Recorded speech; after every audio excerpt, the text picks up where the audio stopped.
श्री शिवाय नमस्तुभ्यम। कैसे हैं आप सभी लोग।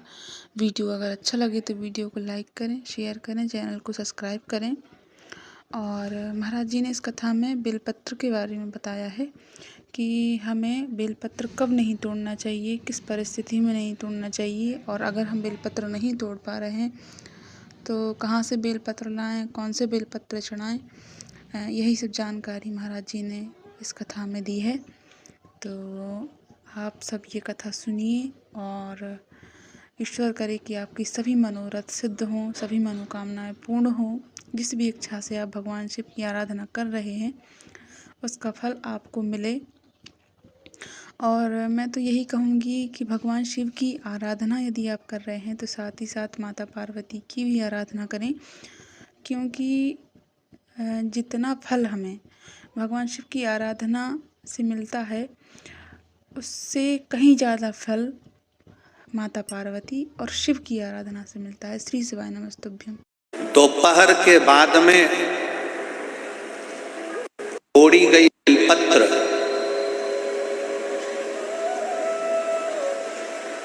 दोपहर के बाद अगर हम बेलपत्र को तोड़कर शंकर भगवान को समर्पित करते हैं तो शिव उसे स्वीकार नहीं करते।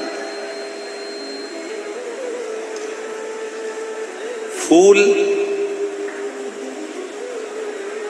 सूर्य की किरण निकलती है, प्रकाश थोड़ा सा हो जाता है, थोड़ा सा उजाला हो जाए और रात्रि सूर्य अस्त के पहले पुष्प को हम तोड़ सकते हैं, फूल हम तोड़ सकते हैं। बेलपत्र सुबह से लेकर दोपहर तक हम तोड़ सकते हैं, पर दोपहर के बाद में बेलपत्र को नहीं तोड़ा जाता।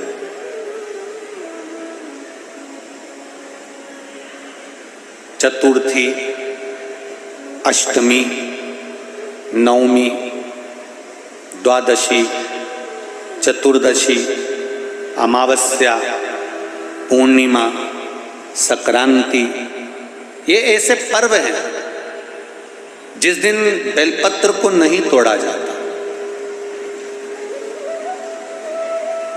चतुर्थी, अष्टमी, नवमी, द्वादशी, चतुर्दशी, अमावस्या, पूर्णिमा, संक्रांति, ये वो पर्व है जिस पर बेलपत्र को नहीं तोड़ा जाता।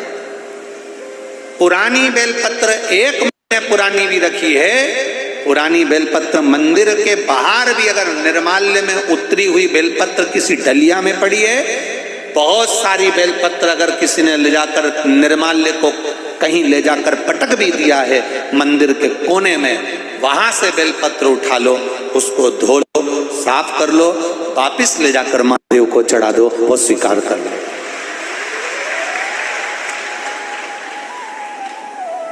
पशुपति व्रत कर रहे हो, चतुर्थी पड़ गई, अष्टमी पड़ गई,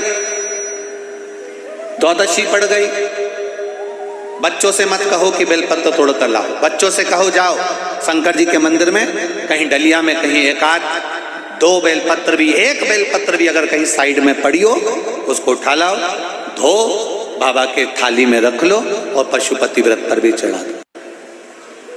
दोपहर के बाद में पूजन करने जा रहे हो, बेलपत्र दोपहर के बाद ना तोड़वाइए। फूल सुबह प्रकाश होने से लेकर रात्रि को, शाम को जब सूर्यास्त हो उसके पहले फूल आप तोड़ लो, मना नहीं है, दिन भर का समय आपके पास है, पर रात्रि में फूल नहीं तोड़ा जाता। शंकर भगवान पर समर्पित कोई प्रसाद शिव जी को चढ़ाया गया, कोई प्रसाद रात भर नहीं रखना चाहिए। आप लोग तो संकट सोमवार अगर किसी ने करे हों, किसी ने करे संकट सोमवार या 16 सोमवार, हाथ उठाओ, किस किस ने करे हैं, पहले करें आप लोगों ने, रखो। जो लोग 16 सोमवार करे हुए होते हैं, संकट सोमवार करे हुए होते हैं, उनको मालूम होता है, उनके स्मरण में रहता है कि संकट सोमवार का जो प्रसाद होता है उसको रात भर नहीं रखते। उसका कारण स्कंद पुराण में भी कहा गया, उसका कारण शिव महापुराण में भी वर्णन किया गया। शंकर भगवान का प्रसाद, शिव जी का प्रसाद, अगर जितना जितना अंधेरा बढ़ते चले जाता है, जितना जितना रात्रि होती चली जाती है और दूसरा दिन अगर लग जाता है, तो उस प्रसाद पर आपका हक नहीं रहता, उस प्रसाद पर फिर चंड का हक हो जाता है, फिर उनके गणों का हक हो जाता है, फिर आपका हक समाप्त हो।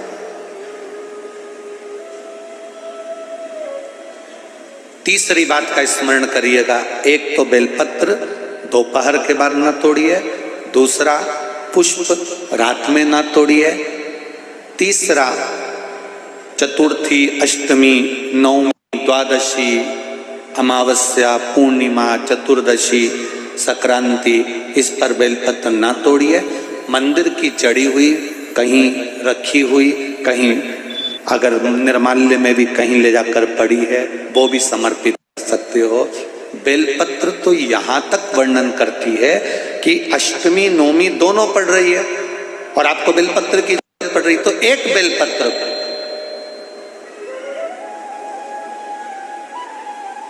आप एक बेलपत्र को या तो वस्त्र में संजो कर रख लो, रख सकते हो, संभाल के रख लो, ना बने तो तुम्हारी जो पाठ पढ़ने की पुस्तिका होती है, जिसको तुम भजन गा लेती हो, पढ़ लेती हो, राम रक्षा स्तोत्र, हनुमान चालीसा, गोवर्धन चालीसा, जो पढ़ लेती हो, उसी में रख लिया और वही बेलपत्र वापिस हमको प्राप्त हो गई, हमने वही शिव जी को वापिस चढ़ा दी और उससे हमको फल की अनुभूति प्राप्त हो गई।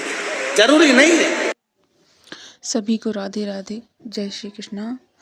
मैं आप सबके साथ एक उपाय शेयर करना चाहती हूँ कनकधारा स्तोत्र के बारे में।